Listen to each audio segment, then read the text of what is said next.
esta mañana temprano hemos dado cuenta del fallecimiento de un colega periodista deportivo, Roberto Segarra, quien dio cátedra de buen idioma y de buena mirada sobre una actividad como el fútbol que despierta pasiones, pero que los profesionales tienen que narrar con sobriedad y objetividad. Como homenaje a nuestro colega fallecido, vamos a hablar sobre deportes y lo vamos a hacer justamente con la actitud de quien observa lo que pasa en la cancha, pero lo que pasa también en la mente de quienes juegan y de los jóvenes que observan eso. Y para eso hemos invitado a un destacado periodista argentino, Ezequiel Fernández Mores, quien trabaja en varios órganos de prensa y que debutó como periodista deportivo el año 78, cuando su país, Argentina, organizó por primera vez un campeonato mundial en sus sedes, campeonato mundial que ganó Argentina. Muy buenos días y bienvenido al Perú, querido Ezequiel. Bienvenido, bienvenido. Muchas gracias. ¿Cómo estamos? Cuéntanos, antes de entrar al detalle de actividades deportivas con la ayuda de nuestro colega Juan Carlos Ortecho. ¿Cómo estás, Fernando? ¿Qué tal? Editor de Deportes de RPP. ¿Qué responsabilidad sientes tú frente a los fenómenos que vemos de violencia? Lamentablemente hemos tenido un partido entre un equipo chileno y un argentino hace poco, con muy tristes resultados. ¿Qué responsabilidad tienes tú cuando sientes que tienes que poner emoción en lo que haces, pero que hay que transmitir que la emoción debe ser guiada por el respeto aún al más detestado de los adversarios? Sí, a ver, generalmente la definición del periodismo alguna vez escuché que era algo así como informar, educar, entretener, pero que claro, educar era aburrido, informar es comprometido y solo nos queda entretener. Y para eso, ¿qué mejor que el deporte? Para entretener. Pero sucede que el deporte es un escenario como cualquier otro, donde hay de todo, donde no solo hay emociones, hay pasiones, también hay negocios, también hay barro, hay mucho barro también. Y es un escenario tal vez que hace más ruido del que realmente produce, pero como el ruido termina deformando todo. Entonces vemos lo que pasó en el Estadio Independiente hace muy poco, en la Copa Sudamericana, con barra bravas de Independiente, tremendo, linchando, sí. un linchamiento salvaje que sucedió en el centro del escenario. Muchas veces esos linchamientos suceden en los alrededores del estadio. Cuando suceden dentro del propio estadio, es como que están en el centro del ring, dirían los boxeadores, ¿no? Que fue lo que vimos. Que fue lo que vimos. ¿No? En tribunas, sí. Una cosa impresionante realmente. Sí, absolutamente. Ezequiel, buenos días de nuevo y bienvenido al Perú. Te escuché hace poco en un programa, el programa de radio que tienes con nuestros amigos Andrés Burgo y Alejandro Goller por abajo, que el hecho es precisamente lo que mencionas. Eso normalmente pasa en las calles ahora, pero el hecho que sucediera dentro del estadio, tú dijiste que le dio un cariz de circo romano. Sí. Y que al final eso también de alguna manera morbosa atrae a la gente. O sea, claro. ver eso, sí, claro, no lo quieres ver, pero lo quieres ver también al mismo tiempo, ¿no? Entonces, sí, hay una condena social, moral, pero al mismo tiempo es algo que que es noticia y que finalmente es lo que tiene el fútbol, que el fútbol tiene un poco de esa situación, que es ese espectáculo que a veces trasciende o se va más allá de lo que es socialmente aceptado. Sí, claro, pero me preguntabas cómo transmitir la emoción del espectáculo deportivo en medio de ese desastre. Exacto, con la responsabilidad además de tener que decir algo sobre lo que está ocurriendo. Y en algo en lo que, sobre todo el fútbol, es muy blanco-negro, ¿no? Es como que no hay un gris. Y no es que yo sea un fanático de los grises, pero me gusta el recorrido, como decía aquel fotógrafo brasileño Sebastião Salgado, mi gris tiene muchos matices, decía, ¿no? Y bueno, y hay muchos matices para recorrer. ¿Qué son las barra bravas? ¿Qué son fuerza de choque? ¿Qué son los dueños del territorio? En mi casa le decían ellos a los hinchas chilenos, no vengas a provocarme. ¿Y por qué no había seguridad? De la seguridad del Estado, de la seguridad privada que cuidara. ¿Por qué tuvo que ser la fuerza de choque de los propios hinchas a cuidar ese territorio, a que me respetes en mi casa? Sabemos que cuando hay ausencia de seguridad de quienes tienen los encargados de darla, y las barra bravas tienen normas que son distintas.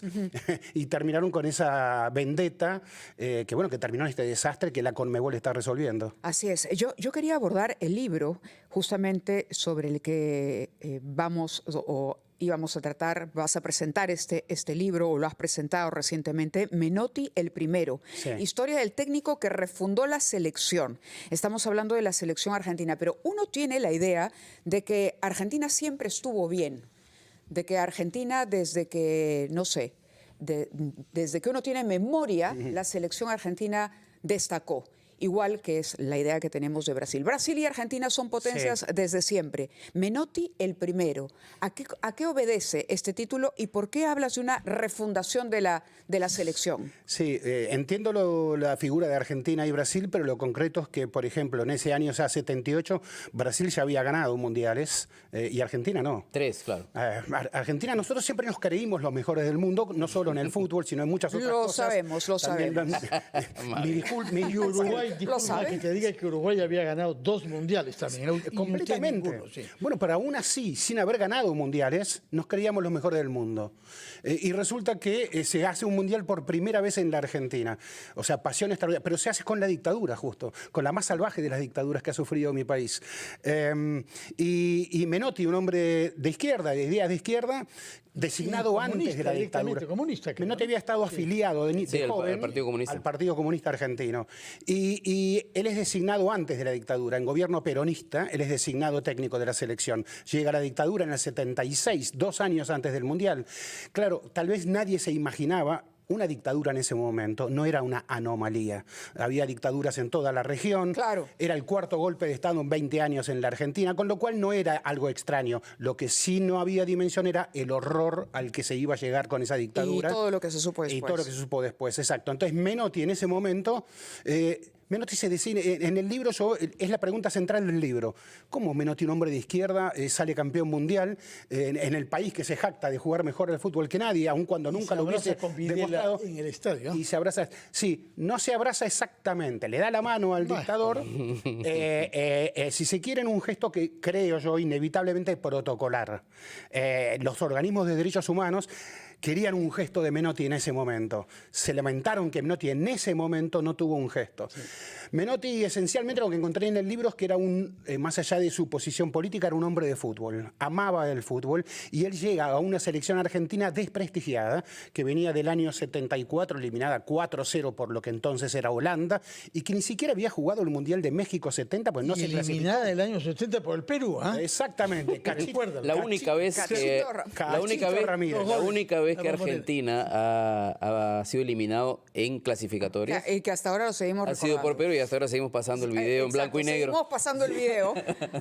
Era el pecho cada vez que vemos ese video. Sí, los goles de Cachito. Por favor, tenemos que ir a la pausa, 9:46, para no interrumpir las respuestas y continuamos conversando. ¿Cómo no? Ezequiel, gracias.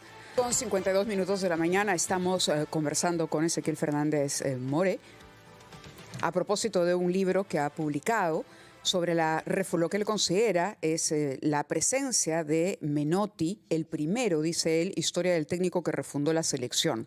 Interesante, porque durante la pausa hablábamos, y bueno, yo te decía que por mi padre sobre todo, siempre tuve claro que Argentina era, ¿no?, junto a Brasil. Ya me explicaste el contexto histórico sumamente interesante de la presencia y de cómo finalmente a partir de ese triunfo se consolida más la imagen de Argentina como potencia en el continente. Sí, porque o ya empieza a labrarse una imagen. Sí, ya no era solo de Boca, sino que efectivamente era Argentina finalmente era campeón mundial. Y aparte, cuando me preguntabas por el título del refundador de la selección, Menotti, sí. porque la selección venía en una crisis muy importante. Como dije, Cachito Ramírez nos dejó afuera de México 70. Cierto, estábamos recordando a Cachito Ramírez. Suplente del Perú, suplente de Alberto Gallardo. Y da aquellos 2 goles en la Bombonera. Y luego la Holanda de Johan Cruyff, 4-0 en el Mundial de Alemania. Argentina. Un baile. No solo el 4, humillada la selección argentina. Y esa selección es la que hereda Menotti. Y Menotti, ¿qué hace? Viaja de punta a punta del país. Forma no una, sino 5 selecciones de fútbol. De esas 5 selecciones que forma, de distintas regiones del país, de juveniles, de mayores, están los planteles ya en el año 75 de la selección que en el 78 terminaría coronándose campeona mundial. Es decir, hay todo un proceso de trabajo que no era serio para antes, y Menotti exige contrato de 4 años. Yo soy técnico, pero hasta el mundial. No sé por qué estoy pensando en la selección de Perú. Sí, pero es interesante. No sé por qué. Sí, bueno, es una historia que se repite. Pero es interesante porque habla, y Ezequiel habla de proceso. Sí. Ahora todo el mundo habla de proceso, pero en ese entonces, o sea, no se habla, cuando llegaba un técnico a la selección, no se hablaba, no era proceso. ¿No? Y él, claro, descentraliza también el fútbol argentino. Sí. A mí me interesa también saber hoy, porque sí, en Argentina hay una gran división, sobre todo desde la asunción de Javier Milei, en lo que podríamos llamar derecha e izquierda o pensamiento progresista, conservador. Sí. Aquellos que están de ese otro lado, del lado de Menotti, de la izquierda, llamémoslo de alguna manera.